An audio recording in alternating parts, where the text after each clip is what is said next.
나눔 서재를 찾아주셔서 진심으로 감사합니다. 오늘도 지혜를 나누는 소중한 시간이 되길 기원합니다. 모든 것은 저마다 타고난 본성이 있습니다.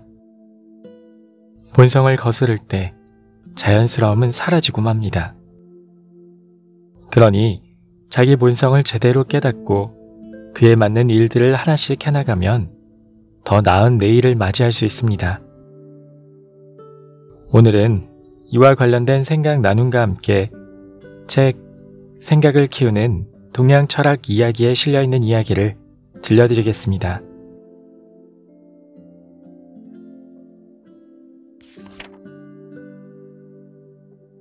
새가 죽은 이유.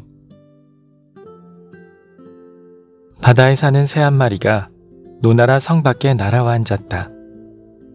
바다새를 본 적이 없는 노나라 왕은 그 새를 신조로 여기고 사람을 시켜 잡아오게 한 다음 절간에 모셔놓고 귀빈처럼 공양하였다. 그는 매일 그 신성한 새를 위해 많은 사람들을 불러다 진수성찬을 차려놓고는 대평소를 불고 북을 치게 하면서 잔치를 베풀었다. 그런데 이런 호의는 도리어 새를 즐겁하게 했다. 시간이 지날수록 신조는 겁에 질려 벌벌 떨면서 온종일 고기 한 점, 물 한 모금도 먹지 않았다. 그러다가 사흘이 지나자 그 새는 결국 죽고 말았다. 장자에서.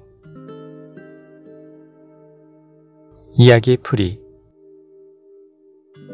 노나라 왕은 바다새를 극진히 모셨지만 그 새는 죽어버렸다. 그것은 노나라 왕이 새를 기르는 방법이 아니라 신하나 백성들이 자기를 떠받드는 방법으로 새를 공양하였기 때문이다.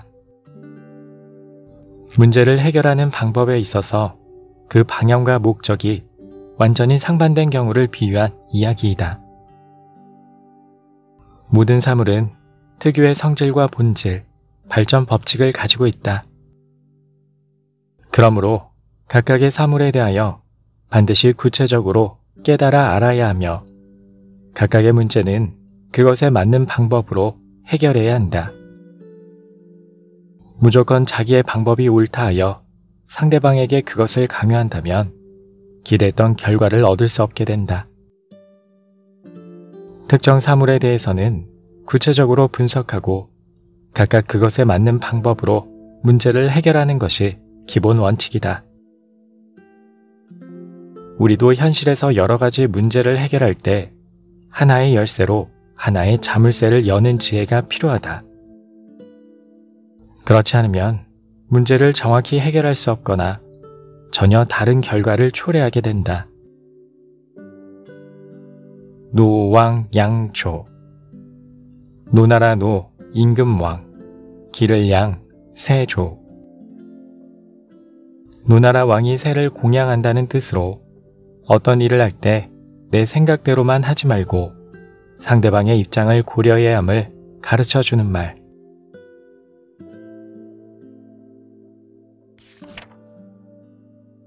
수레바퀴를 막아선 사마귀.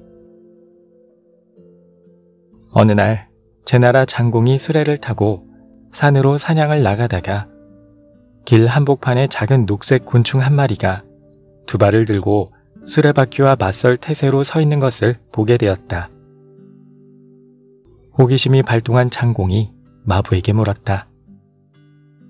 저 벌레는 무엇이냐? 사마귀라는 놈입니다. 저 벌레는 나아갈 줄만 알고 물러날 줄은 모릅니다.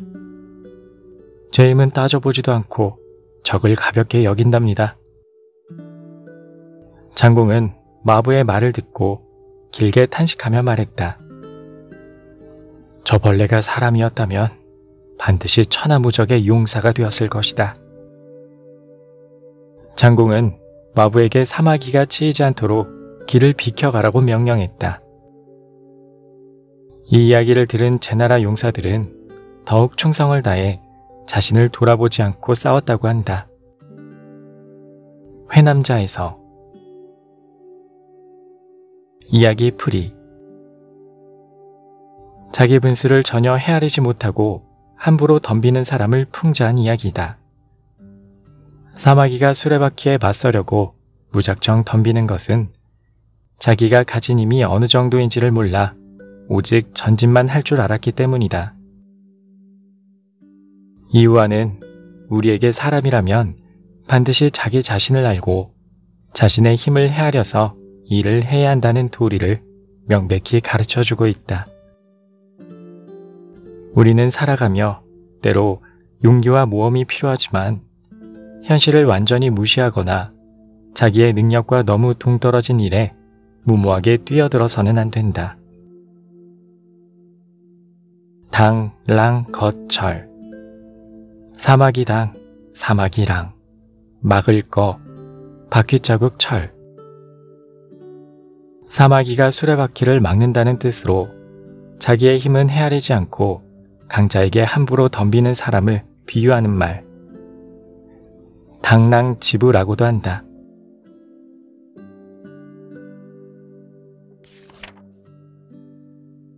오십보 백보. 전국시대 양나라 해왕은 자기 땅을 확장하기 위해 백성들을 자주 전쟁터로 내몰았다. 하루는 해왕이 맹자에게 물었다. 나는 나라를 위해 온 마음을 다 쏟고 있다고 생각하오. 한 해의 흉년이 들면 한 해의 백성을 하동으로 이사시키고 하동의 양식을 한 해로 보내 이주하지 못한 사람들을 구제합니다. 내가 보기에 이웃나라의 그 어느 군주도 나처럼 진심으로 백성을 아끼는 이가 없었습니다. 그런데도 이웃나라의 백성이 줄지 않고 나의 백성이 늘지 않으니 이것이 무슨 까닭입니까? 맹자가 대답했다. 임금께서 전쟁에 관심이 많으시니 전쟁에 비유하겠습니다. 전쟁을 시작하는 북소리가 울려 칼과 칼이 맞부딪히자 일부 병사들이 겁이 나서 도망을 갔습니다. 그렇게 어떤 사람은 100보를 달아나고 어떤 사람은 50보를 달아났습니다. 이때 50보 달아난 사람이 100보 달아난 사람을 보고 비겁한 사람이라고 비웃는다면 어떻겠습니까? 당연히 비웃어서는 안 되지요. 100보만큼은 아니라도 똑같이 달아나지 않았습니까? 해왕의 말을 듣고 맹자는 이렇게 말했다. 임금께서 이 이치를 하신다면 어떻게 이웃나라보다 백성이 많아지기를 바라십니까? 맹자에서. 이야기 풀이. 자기도 남처럼 부족하고 잘못하는 점이 있으면서 그래도 자기는 다른 사람보다 정도가 좀 덜하다 하여 자기 자신을 낮게 여기고 남만 비웃는 사람을 비유한 이야기이다. 50보 달아난 사람과 100보 달아난 사람은 걸음수에 있어서는 차이가 있지만 달아났다는 점에서는 본질적으로 같다. 해왕이 다른 나라의 왕보다 백성을 조금 덜 착취했을지 몰라도 백성을 착취했다는 점에서는 차이가 없다. 만일 해왕이 정말 나라를 사랑하고 백성을 사랑한다면 다른 나라 왕보다 덜 착취했다는데 만족할 것이 아니라 근본적으로 백성을 위한 정치를 베풀어야 한다. 마찬가지로 우리가 사물을 분별할 때는 표면만 볼 것이 아니라 본질적으로 같은지를 보아야 한다. 우리 역시 현실에서 자기의 장점만 보고 만족해하거나 즐거워해서는 안 된다. 남의 부족한 점이나 과오를 보고 비웃으면서 자기를 반성하지 않으면 또한 그것이 자기의 허점이 되어 돌아오게 된다. 50보 소백보. 다서도 열십, 걸음보, 웃음소, 일백백, 걸음보. 50보 도망한 사람이 100보 도망한 사람을 비웃는다는 뜻으로 조금 낮고 못한 차이는 있지만 본질적으로는 차이가 없음을 가리키는 말.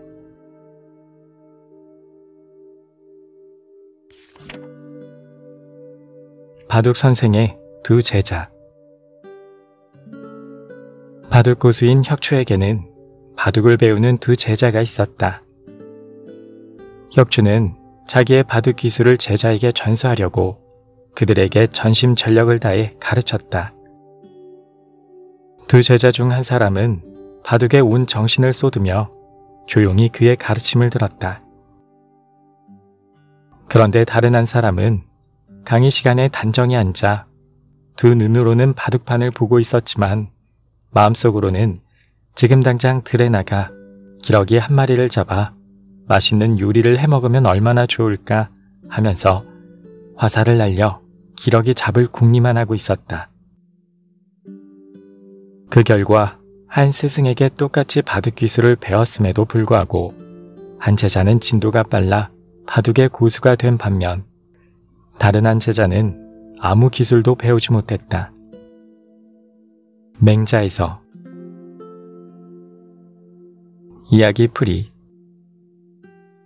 이유화는 우리에게 무슨 일을 하든지 반드시 전심전력으로 집중해야 한다는 교훈을 준다. 혁추 선생은 두 제자에게 똑같이 바둑 기술을 가르쳤지만 결과는 한 사람은 바둑의 고수가 되고 한 사람은 아무 기술도 배워내지 못한 것으로 나타났다. 그 원인은 한 제자는 스승의 가르침에 전심전력으로 집중했고 다른 한 제자는 스승의 가르침을 듣지 않고 딴 생각을 했기 때문이었다. 마음을 딴 데 두고 한눈을 팔면 아무것도 이룰 수 없다. 우리는 바둑뿐 아니라 모든 일에 있어서 한마음으로 몰두해야 한다. 두 제자 중에서 나는 어느 쪽에 해당되는지 돌아보자. 전심치이지. 오로지 전, 마음심, 다다를 치, 뜻지. 온 정신을 한 곳에 집중한다는 뜻.